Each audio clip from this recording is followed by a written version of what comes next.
Hi everyone, welcome back to my channel. This is my second attempt filming this video, but I thought I would just go through all my worst experiences from dating, all my worst dates, all my worst relationship experiences, my failed relationship attempts, and gather all these red flags and these bad experiences I've been through to compile a list of things to look out for when you're dating, when you are looking to date men specifically. I've only dated men, so I'll be referring to men, but this applies to both men and women, of course. Number one huge red flag: men who are emotionally unavailable, whether that be because of some unfortunate life event, whether it be because they just got out of another relationship, whether it be just because they are extremely emotionally immature and because they maybe just aren't a good partner, are not emotionally developed, are not emotionally intelligent or aware. And you know how they say most men develop a lot slower emotionally than women. They take longer to mature emotionally, and that's why I have so many friends that opt to stay single, especially the straight ones or the ones that date men. So signs of being emotionally unavailable: they are withdrawn, very inconsistent if they do provide you any emotional support at all. They are inconsistent with how they act around you, like whether they're affectionate or whether they are completely distancing themselves, withdrawing, ignoring you, ghosting you, whatever it may be. That is a sign of someone who's emotionally unintelligent and someone who is emotionally not available. Other scenarios are if they just got out of another relationship, obviously they are emotionally unavailable. If they've gone through a major life change, lost a job, maybe lost a family member, lost someone close to them, that is a sign you should look out for, someone you should not date. Number two, the person that does not take no for an answer.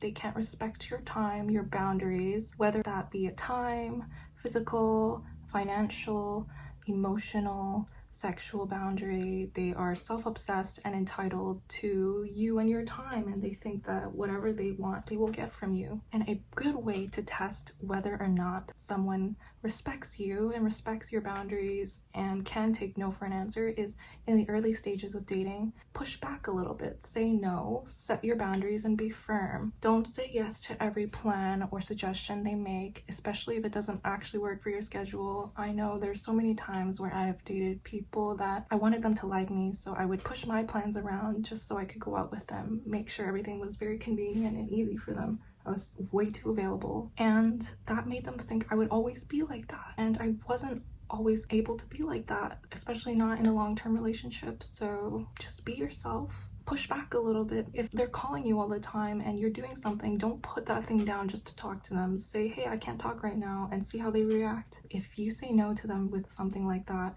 if you can't make a plan that they are suggesting, see how they respond to you saying no. Do they start getting angry? Do they ignore you? Do they start withdrawing? Do they distance themselves? That is a sign that they can't take no for an answer and they will not respect you. They only care about satisfying their needs, and that is a huge red flag.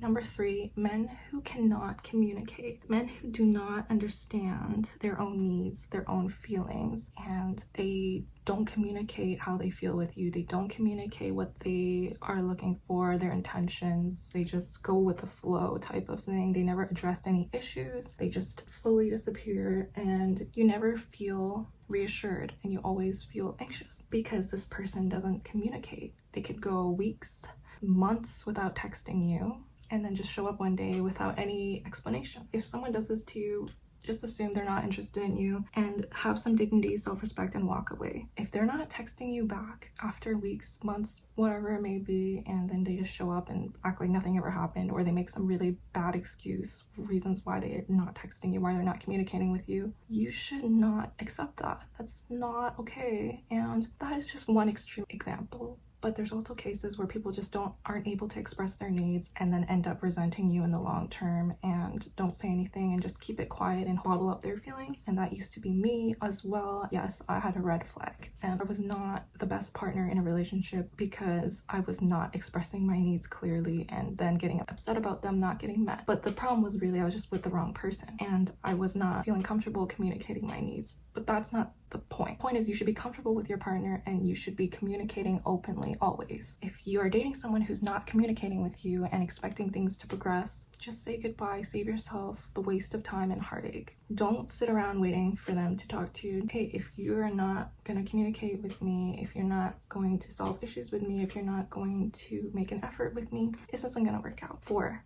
Men who can't take responsibility for their actions cannot be held accountable for any mistake they've made in their life. They do not ever own up to their mistakes. They are going to blame it on you. They're going to blame it on their mother. They're going to blame it on their pet that died when they were 5 years old. They're going to blame it on when their grandmother passed away and traumatized them. They're going to blame it on some other random trauma. I'm sorry that you feel that way. That is their catchphrase. Anytime they hurt you and you tell them about it, they're going to say, I'm sorry that you feel that way. Not, I'm sorry for doing whatever to you. I'm sorry for hurting you. Number 5. Men who call their ex crazy. Let me tell you something. My ex had so many exes, which in itself is a red flag, but he would call them crazy and I believed him. I remember asking one time why he said his ex was crazy, what made her crazy. This is what he said. He said, one time she demanded that I pick her up from work. She needed a ride home from work and he got very angry about it and he blocked her because of it. He said, I'm just your boyfriend. I'm not your chauffeur. Keep in mind, he is a broke man, jobless, had nothing to do, did not even care to pick up his girlfriend who was making the money, who was probably paying for their dates just like I was. But her asking him to pick her up from work was the last straw for him. He's like, she's crazy. Yep, that's what made her crazy. I believe that story.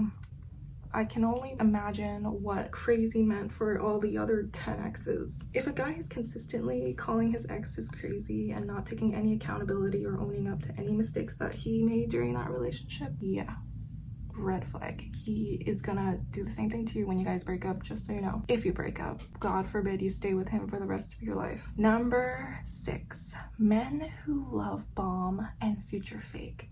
And how can you tell? I feel like I've been love bombed my entire life. Any guy I meet, usually the way they get me is with the pretty words. And I don't necessarily think that the love bombing is the red flag itself. I think it is when they love bomb without the intention of actually delivering the action. So over promising, under delivering. They'll promise you all these great grand things. I want to marry you. I want to have kids. I want to have a beautiful home together. I want to buy you all these things, these gifts. And the way you can really tell if someone is just straight up lying, straight up just love bombing you with bad intentions, future faking, telling you things you want to hear to make you fall in love with them, is by focusing on the consistency of their actions and how they match up to their words. Are they delivering what they promised you on a small scale? Is he showing up to dates on time? Is he bringing the things he said he would? He said, I want to do these things with you. I want to cook with you. I want to get you something nice for your birthday. I want to take you out somewhere nice. Is he doing all those things he says he wants to do on that level? Because if they're able to show you that they're consistent and reliable, I say the love bombing is all right. It's not future faking. It's only future faking when they aren't able to deliver the things that they promise, when they're just saying these things to manipulate you. This trait of future faking and trying to get someone to fall in love with you and give you things based on this idea they have of you, on your potential, is the trait of a narcissist. I watched this video by Matthew Hussey and he's talking about how narcissists use love bombing and future faking as a weapon to basically trick you into falling in love with this version of them that could be a potential version of them, not a real life existing version of them. And he compares this relationship to a broken clock. He says, even a broken clock is correct twice a day. And that means just because he treats you right sometimes doesn't mean he is a good person. Doesn't mean the clock works. It just means it's making you believe in something that isn't reality. He wants you to believe that he's a good guy so he can continue to satisfy his needs through you, and he's gonna keep doing what he needs to make you believe that. And he doesn't really ever plan on being that person. He's just gonna be a broken clock. Okay, you're spending your time thinking, oh, how can I change him? Because he's able to treat me well. He can be fixed. I can fix him. It's my fault that he's not treating me well, because there are times where I see him treating me well and I see him treating other people well. They won't change just because you give them more love. Number 7, men who put other women down to uplift you, to compliment you. Putting other women down in order to make you feel good about yourself. Oh, you're so much better than that girl. She's like so this and that. And like, I'm so glad that you're not like that. No. I want to see my friends succeed. I want to see my friends do well. Other women are great and powerful. It's not gonna make me feel good when you put down another woman to compliment me. At least it shouldn't. And if it does, you're the red flag here. Number 8, men who are broke and lazy and like strong, independent women. My mother worked 3 jobs as a single mother to support me and my brother. That is not a flex. I do not want to be that woman. I do not want to be your mother. Broke and lazy, and you want an independent career woman who's gonna go 50-50 and do all the chores. No thanks. Pass. I've dated a guy like that before. It was awful. Those men will walk behind you to the cash register of the store with their tail between their legs like an injured dog and wait for you to pay. They are going to go to the washroom when the bill comes to the table at the restaurant. They're gonna run away. They're gonna look down at their fingers. They're gonna look in their purse for their lip gloss. They're not paying that bill. I don't know how hot you guys find that, but that is now my biggest ick. I do not mind paying for dinner. I do not mind paying for things, but if I am feeling obligated to do that for a guy, you should just run. Because that man is not a man. I am not your mother, okay? I am not going to pay all your bills, and I'm not going to be this perfect fantasy woman that does everything for you. A man should want to provide for a woman regardless of whether or not he can. He will try his best, and that is what it should be. Let me tell you something about my ex. He used to complain about the gas money to drive me home once a week, a 30-minute drive to get me home safely. I was with this guy for 2 years. He wanted to split the gas expense. No, not split. He wanted me to pay for it. And he used his car to do personal errands as well. So it wasn't just driving me home once a week. He was like, why is my gas tank so low after driving you home? I can't afford this anymore. If you can't afford to drive your girlfriend home, I don't think you can afford to have a girlfriend. That's just my opinion. Number 9, a man who puts in no effort, calls you the cool, low-maintenance girlfriend, wishes that all girls were like you. What that means is you should run. Huge deal breaker. They are not gonna plan your birthday. They're not gonna plan any dates. They're not gonna plan any holidays. They just want a girl who's gonna give them everything they want without having to give them a single damn thing. Number 10, the man who has an unhealthy relationship with their mother. What does this mean? There's 2 types. Number 1, they hate their mother. They treat their mother horribly for some reason, whatever it might be. They have some excuse always. That's gonna be you. They might not treat you like shit now, but they will treat you like that in the future. How they treat their mother is important. Number 2 type of man. The man who is obsessed with their mother in some weird way, who is coddled, spoiled, protected, sheltered by their mother for all their life, do not know how to do anything for themselves. They are super dependent on their mother and they want you to be their next mother. They're in love with their mother. That is a super weird thing, super unhealthy, and you do not want to be a part of that. Number 11, men who are obsessed with their appearance, reputation, and image. You are just a trophy wife. The minute you stop giving them what they want, the minute you don't make them look a certain way to other people, you're discarded. You're gonna be treated like shit. You're gonna be abused. Best case scenario, you get discarded.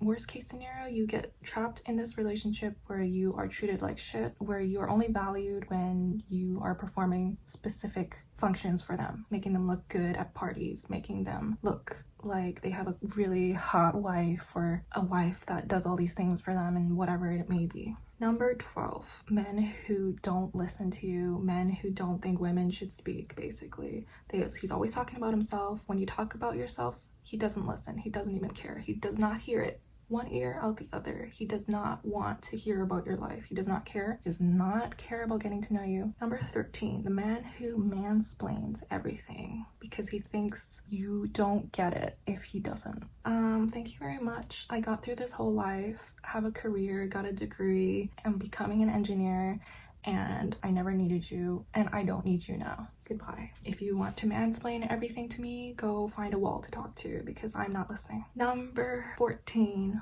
treats you differently in front of other people, whether this be friends, strangers, family, other girls, whoever it may be. That's a huge red flag and a really big deal breaker for me. That just shows me that you are going behind my back and talking about me differently to others. You don't take me seriously. You don't respect me. He clearly is telling them something different than he's telling you. You're actually not probably part of his life the way you think you are. He's just telling you things you want to hear when you're together. That's a huge red flag. If he's not telling his family about you, or telling them that you're not his girlfriend, or you're just a friend, or, you know, telling other girls that she's just a friend, all these things that don't match up to what he's doing and acting and saying and promising to you when you're just alone. Big red flag. Number 15 is rude to service workers, senior people, kids, babies, animals. Any of those, or all of these, or some of them, or a combination of them, a huge red flag. That just shows something really bad about his character. If he treats people that can't give him anything, don't serve him like shit, it means he's not a good person. If you're treating people that don't have any benefit to you badly, it means that you only do things to get a personal gain from it, and he's doing it to you, girl. If that's in his character, that's what he's doing. It's plain and simple. There's no excuse for it. Don't let them gaslight you into thinking it's because they don't like animals, they have trauma with old people, they have, I don't know, they hate service workers because they always spit on their food or something. No excuse. If you treat people rude, you're a bad person. Number 16 does not practice what he preaches. He has different standards for you than he has for himself. He does not apply the same worldview to you as he does to himself. For example, any mistake you make is gonna be hyper analyzed, super criticized by him, like, oh, you didn't make your bed when you woke up, that's disgusting. He never makes his bed. He's gonna say, you never put on makeup for me, you always look bad when you come over. He doesn't even shave. He doesn't even brush his teeth. He doesn't even brush his hair when you come over. Hypocrite. He doesn't let you have male friends, but he has female friends. He doesn't let you go to the club with your friends at night, but he goes to the club with his friends at night. Hypocrite alert. Huge red flag, big deal breaker. Never date a guy like that. Number 17, men who survive in a victim complex. They think that the world is out to get them. They think that everyone's against them and has bad intentions towards them. They have this super pessimistic view of everything in life. They think that, oh, I can never change my situation. I'm just stuck like this because everybody hates me and all this stuff. Nobody. I think it's just because you're lazy and you want to blame all your problems on everyone else, so you feel like it's not your fault. All right, that goes with the guy who can't take accountability or responsibility for his mistakes. If you are always in a victim mindset and you're saying that everybody is against you and everybody is trying to hurt you and out to get you, really what you're doing is projecting. This guy is projecting. He never wants to see other people succeed. He is hateful, he has bad intention, and that's why he thinks other people are doing it to him.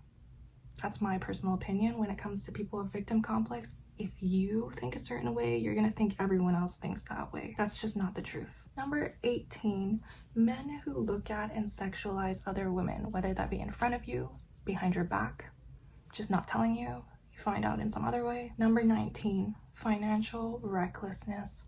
What I mean is spending money they don't have. Not having savings, not having a financial plan, just cruising in life, pretending like tomorrow's their last day on earth. That is probably going to result also in him being cheap with you. He's gonna spend all this money he doesn't have on himself. Well, he's also gonna be cheap with you. And my thing is that, no, you don't need to be rich. You don't need to be this like super financially stable guy who has like tons of life savings. I'm not expecting that from someone who's also my age. I'm expecting someone who's financially responsible, someone who, you know, has a plan in life, someone who can hopefully one day help support us as a couple, support a family together. And you know what? Men should have a provider mindset. Yeah, I said it. Men should want to provide for a woman, should want to take care of their girlfriend if they really love them. And I believe if they're cheap with you, it shows they're not willing to provide for you. They don't care about you. They're not serious about you. I'm not saying that they should give me all their money. I'm saying that they should have this mindset in which they want to. They don't have to, but they should be able to, and they should want to. And that's just how I think it is. And you know what? Broke men with no money, with no financial intelligence will tell you and tell women, oh, you're gold diggers. All you care about is money. You don't care about me. All you care about is money and getting into my money. Yeah, the brokest guys are saying that. And what money do you have? There is no gold to even dig. These guys will be like, oh, women only care about money. That's not even true. I make my own money. I have my own career. I don't even need you financially. The point is the intention. It's the principle. Do you care enough? Do you care to provide? Are you generous with me? Because I will be generous with you. To want to provide, just to want to, and to work hard is super important. It's a huge red flag if they don't have those qualities and if they don't have that intention in their mind. It's all about the action, not the words. Number 20, someone who's not willing to compromise with you, someone who's not willing to change, someone who thinks they're always right and never sees anything wrong and is never willing to change. So you're doing all these things to change for them, but they will not change for you. I'm finishing off on that note. I hope you guys like the video. I know some of these are pretty obvious and pretty plain and simple things, but they're things that you don't know and can't find out about a person until you've dated them for a while, until you met a lot of people and saw a lot of different things. And I think the most important thing is, I know I listed a lot of red flags and a lot of deal breakers, but it doesn't mean that necessarily if someone is or has some of these traits that they are bad people and that they cannot change that behavior. Anyone can change if they want to. Anyone can become a better person. Anyone can have a life realization and realize, maybe I need to be someone else and be a better man, be a better woman to be able to be in a healthy, good relationship. What I mean is, you need to look out for these things and pay attention, because they are signs that this person is not ready for a relationship or this person is not going to be a good partner long term. Yeah, I had to learn a lot of these the hard way through bad dates, meeting people that just aren't compatible, realizing that I don't like certain things, and that's okay. And if you guys have to learn it that way as well, that's okay, because you shouldn't feel stupid for mistakes or just experiencing things in life. You just experience them and change, adapt. So I hope you guys got some good information from this video. I hope you guys don't date dusty, broke, selfish, narcissistic, insensitive, immature, emotionally unavailable, financially reckless, perverted men. I hope you guys liked the video. Leave me a comment if you have a bad experience with the type of guy that I mentioned in this video, or you have something to add. Go ahead, leave a comment below, like and subscribe if you want to see more. And yeah, thank you so much for watching this video, and I hope you have a great day. Bye.